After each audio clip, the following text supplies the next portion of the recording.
విశ్వవసు నామ సంవత్సర ఉగాది పర్వదినం నాడు నుండి శ్రీరామనవమి వరకు ప్రత్యేకంగా నవరాత్రి వసంత ఉత్సవాలు ఇక్కడ జరపబడుతున్నవి. ఈ దేవాలయ ప్రాంగణంలో ఈ 9 రోజులు కూడా అత్యంత వైభవంగా అనేక కార్యక్రమాలు జరిపించబడుతున్నవి. ఈ కార్యక్రమంలో ప్రతి ఒక్కరూ పాల్గొని వారి యొక్క మనసులో ఉన్నటువంటి కోరికలు నెరవేర్చుకోవాలని, వారి యొక్క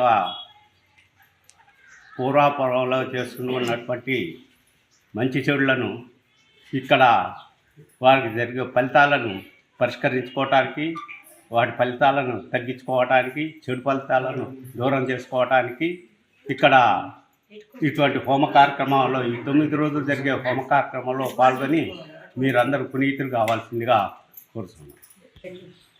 జై శ్రీనారాయణ. ప్రియ భక్త మహాశయులారా, ఉగాది నుండి మొదలుకొని శ్రీరామనవమి వరకు ఈ క్షేత్రంలో విశేషంగా అయినటువంటి సంక్షేప రామాయణ సహిత ఆదిత్య హృదయ హోమ కార్యక్రమం జరపడం గత 2 సంవత్సరాలుగా జరుగుతుంది. ఈ సంవత్సరం కూడా అదే రకంగా 9 రోజుల పాటు వసంత నవరాత్రి ఉత్సవాలలో భాగంగా ప్రతిరోజు ఉదయం పూట హోమ కార్యక్రమం, సాయంత్రం భక్తి శ్రద్ధలను పెంచేటటువంటి భజన, కోలాటాలు, చెక్క భజనలు ఇటువంటి బృందాలతో కలిసి ఎంతో భక్తి శ్రద్ధలతో ఆచరిస్తూ ఉన్నారు.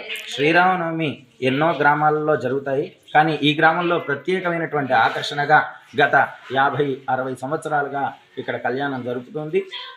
ఇటువంటి కార్యక్రమంలో ప్రతి ఒక్కరూ భక్తులందరూ కూడా పాలు పంచుకోవాలని కోరుకుంటున్నాం.